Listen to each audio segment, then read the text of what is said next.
Hi all, I M Sona. നമ്മൾ കഴിഞ്ഞ ക്ലാസ്സിൽ ലാറ്റിൻ അമേരിക്കൻ റഷ്യൻ റവല്യൂഷനുമാണ് കണ്ടിട്ടുണ്ടായിരുന്നത്. ഇന്ന് ടീച്ചർ എടുക്കാൻ പോകുന്നത് ചൈനീസ് റവല്യൂഷനാണ് കേട്ടോ. അപ്പോൾ ഫസ്റ്റ് ചാപ്റ്ററിലെ ലാസ്റ്റ് റവല്യൂഷനാണ് ചൈനീസ് റവല്യൂഷൻ എന്ന് പറയുന്നത്, അഥവാ ചൈന വിപ്ലവം എന്ന് പറയുന്നത്. നോക്കാം നമുക്ക് എന്തൊക്കെയാണ് ഉള്ള ചൈനീസ് റവല്യൂഷനിലെന്നുള്ളത്. ഫസ്റ്റ് വൺ ഒപ്പിയം ട്രേഡ് ആണ്.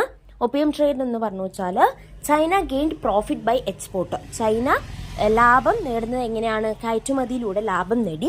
No import from Europe. യൂറോപ്പിൽ നിന്നും ഇറക്കുമതി ഒന്നും തന്നെ ഉണ്ടായിരുന്നില്ല. British imported opium. അങ്ങനെയാണ് ബ്രിട്ടീഷുകാർ ഇറക്കുമതി ചെയ്യാൻ തുടങ്ങി. ഒപ്പിയം എന്ന് പറയുന്ന ഒരു പ്രൊഡക്റ്റ് ഇറക്കുമതി ചെയ്യാൻ തുടങ്ങി. Chinese mentally imbalanced. അപ്പോൾ ഒപ്പിയം എന്ന് പറഞ്ഞു വെച്ചാൽ ഒരു കഞ്ചാവ് പോലെയുള്ള ഒരു സാധനമാണ്. അപ്പം അങ്ങനെയുള്ള ഈ മയക്കുമരുന്ന് എന്ത് ചെയ്യാൻ തുടങ്ങി? ചൈനയിലോട്ട് കൊണ്ടുവരാൻ തുടങ്ങിയപ്പം ചൈനയിലുള്ള ജനങ്ങളുടെ മെന്റലി കുറച്ച് പ്രശ്നങ്ങളൊക്കെ ഉണ്ടാവാൻ തുടങ്ങി. കാരണം ഓവർ യൂസ് ആയിട്ട് നമ്മൾ ഇങ്ങനെയുള്ള ഡ്രഗ്സ് ഒക്കെ യൂസ് ചെയ്യുമ്പോൾ നോർമലി നമ്മളുടെ മെന്റലി ഇഷ്യൂസ് ഉണ്ടാവും. അങ്ങനെ മെന്റലി ഇംബാലൻസ്ഡ് ആയി. വീക്കൻ ചൈന മോറലി ആൻഡ് എക്കണോമിക്കലി. അങ്ങനെ ചൈന ഒരു മോറലി ആയിട്ടും സാമ്പത്തികമായിട്ടും എല്ലാം എന്ത് ചെയ്തു? വീക്കണ്ടായി അഥവാ ക്ഷയിച്ചു എന്നാണ് പറയണത്. ഇതാണ് ഒപ്പിയം ട്രേഡ്. ഒപ്പിയം ട്രേഡ് എന്ന് ചോദിച്ചാൽ എന്താണെന്ന് ചോദിച്ചാൽ നമ്മൾ ചൈന പ്രോഫിറ്റ് ഗെയിൻ ചെയ്തത് കയറ്റുമതിയിലൂടെ ആയിരുന്നു. യൂറോപ്പിൽ നിന്നും ഒരു ഇറക്കുമതി ഉണ്ടായിരുന്നില്ല. അപ്പോൾ അവർ കുറേ കാലം ഇങ്ങനെ പ്ലാൻ ചെയ്ത് എന്താണ് ചെയ്യാന്ന്. അപ്പോഴാണ് ഒപ്പിയം എന്ന് പറയുന്ന ഒരു പ്രൊഡക്റ്റ് ഇവിടേക്ക് ചൈനയിലോട്ട് ഇറക്കുമതി ചെയ്യാൻ തീരുമാനിച്ചു. ഇറക്കുമതി ചെയ്തപ്പോൾ ആളുകൾക്ക് ഭയങ്കരമായിട്ട് അതിനൊരു അഡിക്ഷൻ വരികയും അങ്ങനെ ആളുകൾ ഓവർ യൂസ് ആക്കുകയും അങ്ങനെ അവിടെയുള്ള ആളുകൾ ഒരുപാട് മെന്റലി ഇംബാലൻസ്ഡ് ആവുകയും അവിടെ എക്കണോമിക്കലി മോറലി കുറേ പ്രശ്നങ്ങളൊക്കെ ഉണ്ടാവുകയും ചെയ്തു എന്നുള്ളതാണ്. Second one open door policy എന്നുള്ളതാണ്. Trade in China by Europeans വെച്ചാൽ ചൈന യൂറോപ്യൻസുമായിട്ട് ഒരു വ്യാപാരം നടത്തി. Not America. അമേരിക്കയുമായിട്ട് അവർ ഒരു വ്യാപാര ബന്ധവും പുലർത്തിയിട്ടുണ്ടായിരുന്നില്ല. John Hay the American state secretary introduced it. അങ്ങനെ ജോൺ ഹേ എന്ന് പറയുന്ന അമേരിക്കൻ സംസ്ഥാന സെക്രട്ടറി കൊണ്ടുവന്നിട്ടുള്ള ഒരു ഇതാണ് ഓപ്പൺ ഡോർ പോളിസി എന്ന് പറയുന്നത്. അതിൽ കൊടുക്കുന്നത് എന്താണെന്ന് വെച്ചാൽ equal rights and opportunities for all countries in China. ചൈനയിലോട്ട് എല്ലാ രാജ്യങ്ങൾക്കും തുല്യ അവകാശവും അതുപോലെ തന്നെ തുല്യ പ്രാതിനിധ്യവും നൽകുക, തുല്യ അവസരങ്ങളും ലഭിക്കുന്ന പോലെ എല്ലാ രാജ്യങ്ങൾക്കും കൊണ്ടുവരുന്ന വേണ്ടിയിട്ടായിരുന്നു ഈ ഒരു ഓപ്പൺ ഡോർ പോളിസി കൊണ്ടുവന്നിട്ടുണ്ടായിരുന്നത്. China was divided in two different regions. ചൈനയെ വ്യത്യസ്ത പ്രദേശങ്ങളായിട്ട് വിഭജിക്കുകയും ചെയ്തു. മനസ്സിലായോ? അപ്പോൾ ഒരു ഓപ്പൺ ഡോർ പോളിസി കൊണ്ടുവന്നത് അമേരിക്കക്കാരാണ്. കാരണം അമേരിക്കയുമായിട്ട് ചൈനയ്ക്ക് വലിയ ട്രേഡ് റിലേഷൻ ഒന്നും ഉണ്ടായിരുന്നില്ല. അപ്പോൾ ആ ഒരു റിലേഷൻ കൊണ്ടുവരാൻ വേണ്ടിയിട്ട് കൊണ്ടുവന്നിട്ടുള്ള ഒരു ഇതാണ് ഓപ്പൺ ഡോർ പോളിസി. അതിൽ പറയുന്നത് ഇത്രയേ ഉള്ളൂ: എല്ലാ രാജ്യങ്ങൾക്കും ചൈനയുമായിട്ട് ഒരു ബന്ധം പുലർത്താനുള്ള ഒരു അവകാശവും അവസരങ്ങളും ഒരുക്കി കൊടുക്കുക എന്നുള്ളതായിരുന്നു ഈ ഒരു ഓപ്പൺ ഡോർ പോളിസിയുടെ പ്രധാനപ്പെട്ടൊരു ലക്ഷ്യം എന്ന് പറയുന്നത്. അടുത്തതാണ് മെയിൻ ഇമ്പോർട്ടൻറ്റ് തിങ്, ഇത് Boxer rebellion, Manchu dynasty in favours of foreigners. ചില മഞ്ജു ഡൈനാസ്റ്റി എന്ന് പറയുന്നത് ഫോറിനേഴ്സിന്റെ ഭയങ്കര ഫേവർ ആയിരുന്നു, ഭയങ്കര ഇഷ്ടപ്പെട്ട ആൾക്കാരായിരുന്നു. Secret organisation in China revolt against 1900. അപ്പോൾ ഒരു രഹസ്യ സംഘടന എന്ത് ചെയ്തു? ചൈനയിലുള്ള ഒരു രഹസ്യ സംഘടന ഇതിനെതിരെയായിട്ട്, മഞ്ജു ഡൈനാസ്റ്റിക്ക് എതിരെയായിട്ട് അവര് വിപ്ലവം നടത്തുകയാണ് ചെയ്തത് 1900-കളിൽ. Their emblem was Boxers first. അവരുടെ ഒരു എംബ്ലം അതായിരുന്നു ബോച്ചേഴ്സ് ഫിസ്റ്റ് എന്ന് പറയുന്നത്.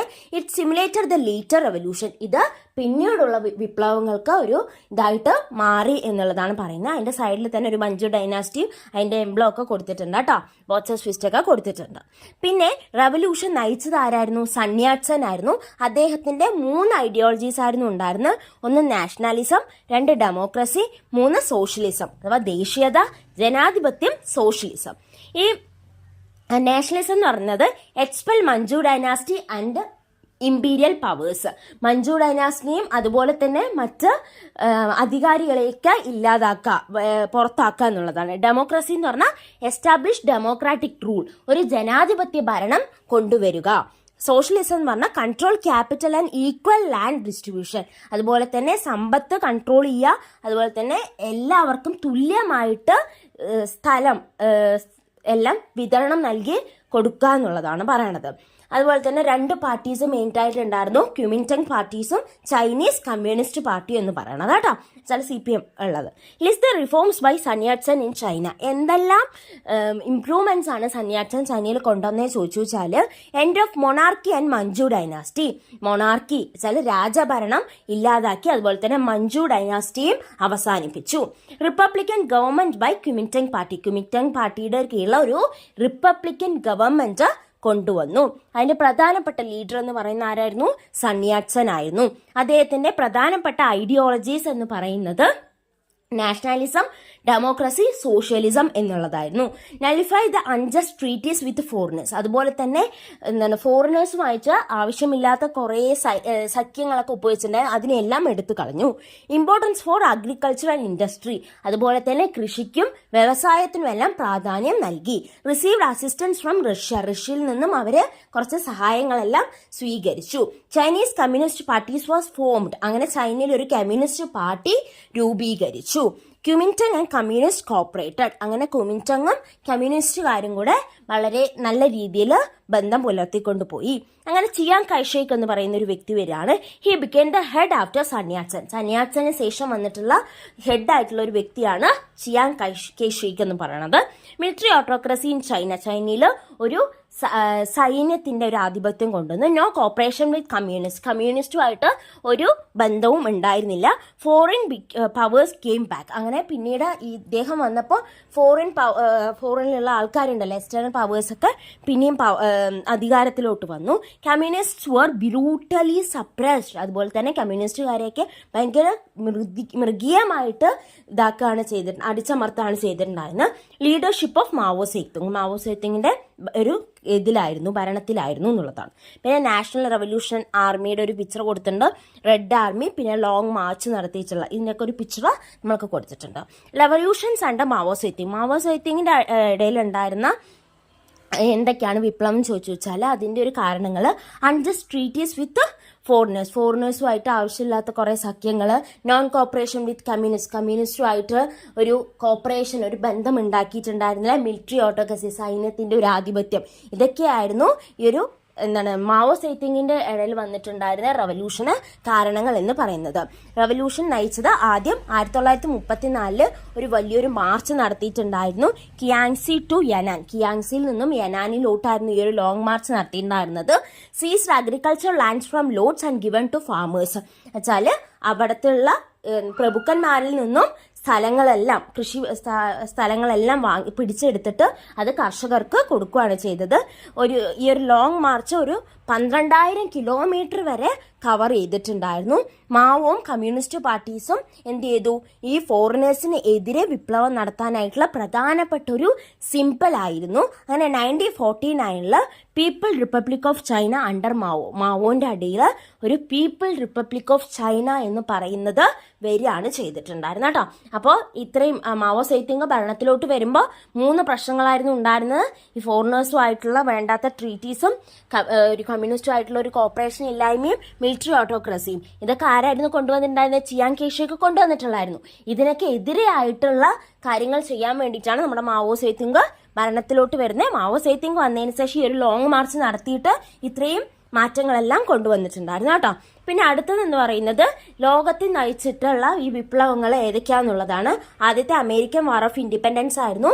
ഈ ഒരു ബ്രിട്ടീഷ് കൊളോണിയവൽക്കരണത്തിന് എതിരെയായിരുന്നു അമേരിക്കൻ വാർ ഓഫ് ഇൻഡിപെൻഡൻസ്. അതിന്റെ പ്രധാനപ്പെട്ട റൂളേഴ്സ് എന്ന് പറയുന്നത് ജോർജ് വാഷിംഗ്ടണും തോമസ് ജെഫേഴ്സണും തോമസ് പെയിനും ആയിരുന്നു. രണ്ടാമത്തെ റവല്യൂഷൻ ഫ്രഞ്ച് റവല്യൂഷൻ ആയിരുന്നു. Against autocracy and feudal system. വെച്ചാല് രാജഭരണത്തിനെതിരെയും ഫ്യൂഡൽ സിസ്റ്റത്തിനെതിരെയായിട്ടായിരുന്നു ഈ ഒരു വിപ്ലവം നടന്നിട്ടുണ്ടായിരുന്നത്. അതിന്റെ മെയിൻ റൂളേഴ്സ് എന്ന് പറയുന്നത് വോൾട്ടയർ, റൂസോ, മോണ്ടസ്ക്യൂ ആയിരുന്നു. ഇനി third one Latin American revolution ആയിരുന്നു.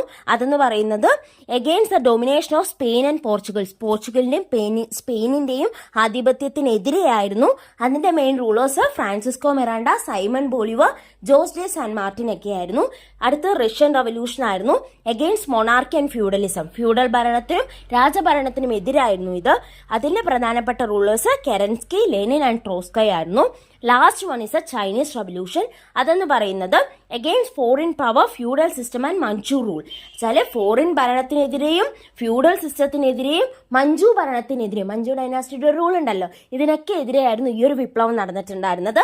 അതിന്റെ മെയിൻ റൂളേഴ്സ് എന്ന് പറയുന്നത് സന്യാട്സനും മാവോ സേതുങ്ങും ആയിരുന്നു. അപ്പൊ compare the revolutions and complete the tables. ഈ റവല്യൂഷൻസ് ഒക്കെ കമ്പയർ ചെയ്തിട്ട് ഈ ടേബിൾ പൂർത്തിയാക്കാനാണ് പറഞ്ഞിരിക്കുന്നത്.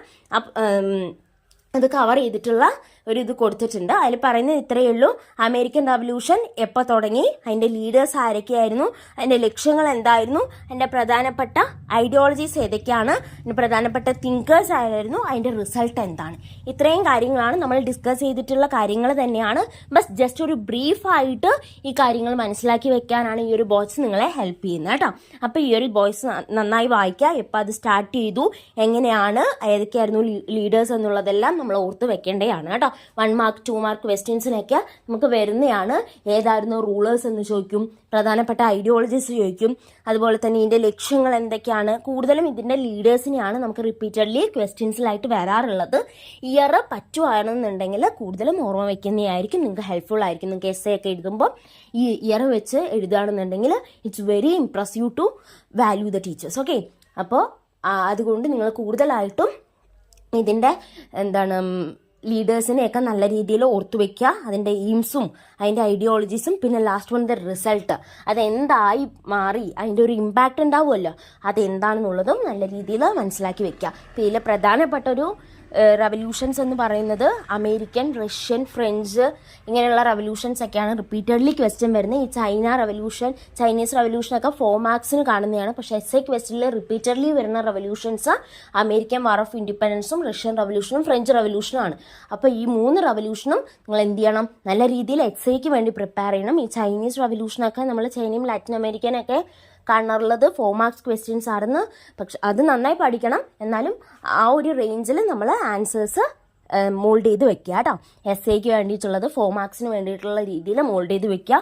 പിന്നെ 1 മാർക്സും കൂടുതൽ നമുക്ക് ഇതിൽ നിന്നൊക്കെ വരാറുണ്ട്. അപ്പോൾ അതിന് വേണ്ടിയിട്ടുള്ള കാര്യങ്ങളും നിങ്ങൾ പ്രീവിയസ് ഇയർ ക്വസ്റ്റ്യൻ പേപ്പേഴ്സൊക്കെ റെഫർ ചെയ്ത് ചെയ്യാം. നമ്മൾ കൂടുതലും പ്രീവിയസ് ഇയർ ക്വസ്റ്റ്യൻ പേപ്പേഴ്സും കാര്യങ്ങളും എല്ലാം നമ്മൾ തരുന്നതുമായിരിക്കും. അപ്പോൾ നിങ്ങൾക്ക് ഇനിയുള്ള നല്ല നല്ല ക്ലാസ്സുകൾ കിട്ടാൻ വേണ്ടിയിട്ട് നിങ്ങൾ എന്ത് ചെയ്യണം, നിർഭയ ആപ്പ് ഡൗൺലോഡ് ചെയ്ത് അതിൽ ജോയിൻ ചെയ്യുക. നമുക്ക് ഓഗസ്റ്റ് 15 മുതലാണ് അതിൽ ക്ലാസ് പ്രൊവൈഡ് ചെയ്ത് തുടങ്ങുന്നത്.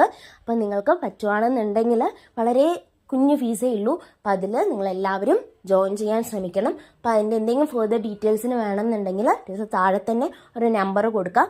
അതിലോട്ട് വിളിച്ച് നിങ്ങൾക്ക് ഡീറ്റെയിൽ ആയിട്ട് എല്ലാം അറിയാവുന്നതാണ് കേട്ടോ. എന്തെങ്കിലുമൊക്കെ സംശയങ്ങളൊക്കെ ഉണ്ടെങ്കിൽ ചോദിക്കാവുന്നതാണ്. അപ്പോൾ അതിൽ കൂടെ ആകുമ്പോൾ നമുക്ക് ക്വസ്റ്റ്യൻ പേപ്പർ ഡിസ്കഷൻസ് ആയാലും അതുപോലെ തന്നെ എന്തെങ്കിലും ഡൗട്ട് ക്ലിയറൻസിനാണെങ്കിലും നമുക്ക് ഗൂഗിൾ മീറ്റിലൂടെയും അങ്ങനെയെല്ലാം നമുക്ക് കാണാനായിട്ട് പറ്റും. അപ്പോൾ നിങ്ങൾക്ക് ഫർദർ ആയിട്ടുള്ള നല്ല നല്ല ക്ലാസ്സുകൾ കാണാൻ പറ്റും. നിങ്ങൾ നിർഭയ ആപ്പ് ഡൗൺലോഡ് ചെയ്യുക. Okay, thank you all.